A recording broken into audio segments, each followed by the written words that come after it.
Dejansko imam to veliko željo, da grem, da pridem, vendar ne vem, kako naj to razložim moji družini.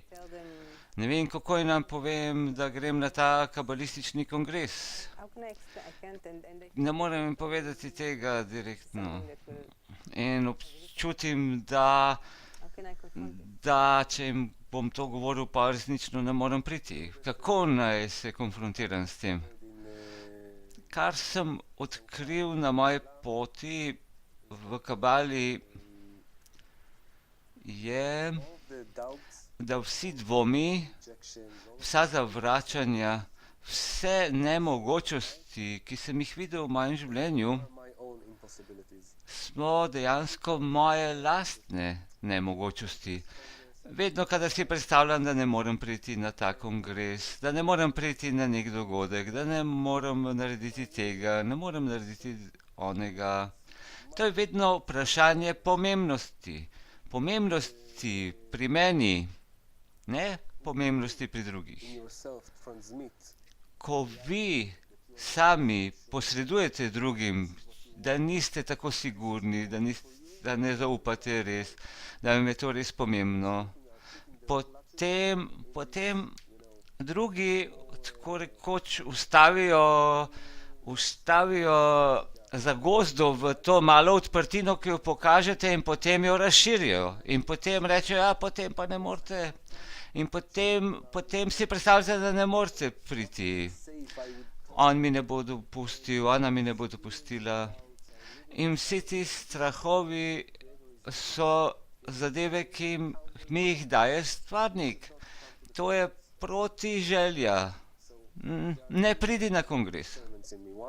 Tu sta dva razločka v meni. Eden je Adam, človeško v meni, in drugi se imenuje animalistična želja, podrejena naravi, torej ki posluša te želje animalistične, in sedaj ni nikogar razen njega, in potem so vse te preprečevanja in zapreke prihajajo od njega, zaradi tega, ker jaz rabim razviti mojo lastno željo, močno željo.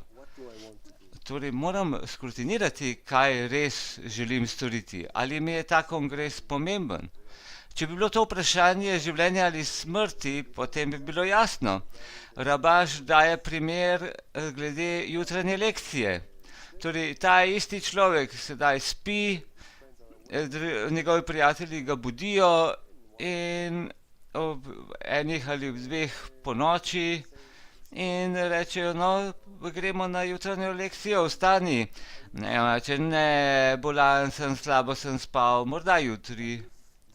Vendar, če bi ga prebudili v polnoči in bi spal samo 2 uri, in to bi bil požar v hiši, in bi rekli, o, požar je v hiši, potem bi sigurno vstal, no, potem ne bi rekel, bolan sem, slabo sem spal, ne, temveč bi z vsemi silami zbežal iz hiše, za voljo pomembnosti, kajti njegovo življenje mu je zelo, zelo pomembno. Torej, edina razlika je, da rabim občutiti, da je moje življenje v duhovnosti. Če bom čutil, da je moje življenje tu, potem bom naredil vse, kar zmorem. In potem bom pokazal vsakemu, da je to v resnici to zelo pomembno. Najprej bom pokazal meni, mojemu egu, da je to res zelo pomembno. Torej, ko smo to rekli, gremo še naprej, še na drugi aspekt. Ne morem narediti reči, ki so proti moji družini, mojemu delu. Torej, ne morem kar pobegniti, torej, moram govoriti z njimi, moram pokazati celotno mojo odločenost, mojo dejansko hotenje, želje, da je res pomembno za mene, da moram iti, pokažem jim internetno stran, to je kongres, to je tak strokovni kongres, torej vsi prijatelji iz Evrope prihajajo in pokaže mi, da je to nekaj normalnega, zagotovim jim, da bom v stiku z njimi 2 ali 3 na dan, da bom govoril z njimi preko Skypa, da jim bom malo pokazal, kje se nahajam, da potrebno jim je omogočiti, da bodo občutili, da je vse v redu. Torej, po drugi strani rabite narediti vsa vaša prizadevanja.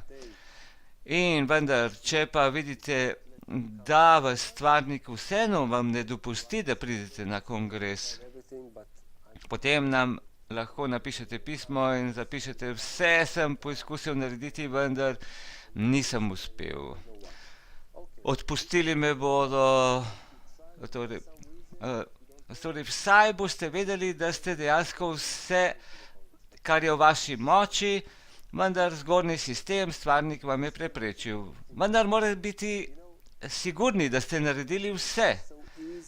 Kajti, če pridete na kongres in je vse tako enostavno, potem niti ne veste, zakaj vse skupaj. Vendar, če imate prepreke, potem se morate toliko bolj potruditi in dejansko občutite dejansko kvaliteto kongresa. In tu se pojavi vaš dejanski duhovna nagrada se tu pojavi, kajti tisto je pomembno, da se razvije se želja, hotenje po duhovnosti, po kongresu. Torej ne pravim, da naj ne pridemo na kongres zato, da bomo občutili to žalost, da ne pridemo. Najprej preverimo našo željo, da lahko naredimo vse, da jo povečamo in da jo implementiramo z našimi družinami, z vsemi preprekami. Vse prepreke, ki nam jih daje stvarnik, denar ali kaj drugega. Sedaj bomo izvajali našo svobodo izbire in rekli, da, prihajam. In potem bom videl, kaj nam je stvarnik skuhal. Ja, in on je velik kuhar. Torej, lahko že kupijo karto, vendar z pomočjo prijateljev se bodo reči bolje uredile, z njihovo pomočjo, če se gre za kaj praktičnega, če imate vprašanja, misli, kako urediti vse reči, morda 2 dni, ne 3, vse, kar imate, zapišite in pošljite nam na e-mail.